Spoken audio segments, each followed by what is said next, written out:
Hello everyone, my name is Royce Daniel A. Maninding and I am going to discuss the parts of the cell. Plasma membrane. The membrane enclosing the cell is made up of two lipid layers called bilipid membrane. The lipids that are present in the plasma membrane are called phospholipids. Cell wall. In addition to cell membrane, plants have cell wall. Cell wall provide protection and support for plants. In land plants, the cell wall is mostly made of cellulose. Cell capsule. Bacterial cells have cell membrane and cell wall, but they also have cell capsule.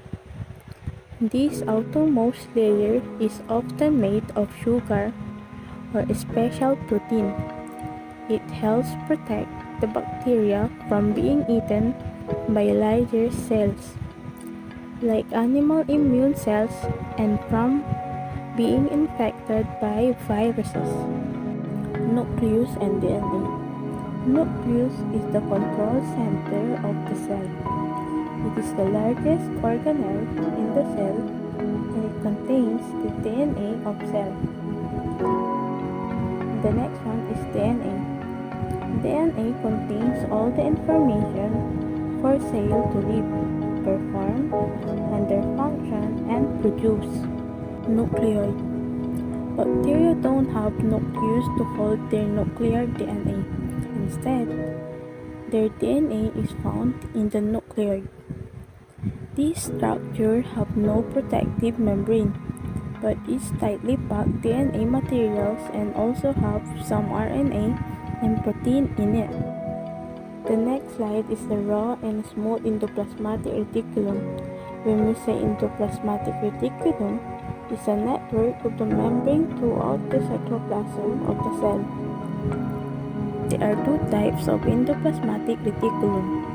The first one is the raw endoplasmic reticulum, is where the most protein synthesis occurs in the cell. The smooth endoplasmic reticulum also helps in the detoxification of harmful substances in the cell. Ribosomes. Some ribosomes are found in the cytoplasm, but mostly attached to the endoplasmic reticulum. When you say Golgi complex, those are the organelles in the cell that is responsible for sorting and correctly shaping the protein produced in the endoplasmic reticulum. When you say mitochondrion, this is the powerhouse of cell.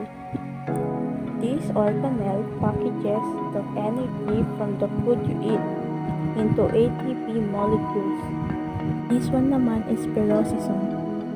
They are the one who collect and safely break down chemicals that are toxic to the cell. Lysosomes. Lysosomes are created by the Golgi apparatus. These help break down large molecules into smaller pieces that the cell can use. The next one is flagellum, a tail attached to the main body of a cell that can rotate to move the cell forward, most often associated with bacterial cells. The last one is cytoplasm. Did you know that cytoplasm contains mostly water inside? The end.